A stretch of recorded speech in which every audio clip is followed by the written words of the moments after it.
Hello everyone, প্রিয় আপু ও ভাইয়ারা, আপনাদের জন্য একটি রেসিপি নিয়ে এসেছি। কিছু পরিমাণ ছোট চিংড়ি ব্লেন্ড করে নিয়েছি।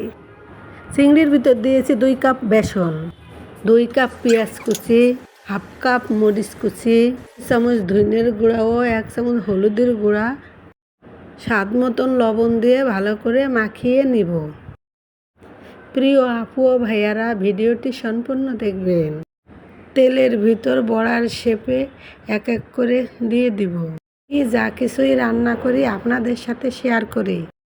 আপুকে ভালোবেসে ভিডিওটিতে লাইক ও শেয়ার করে দিবেন। এখন বড়াগুলো উল্টিয়ে দিব, কিছুক্ষণ ভাজতে হতে দিব।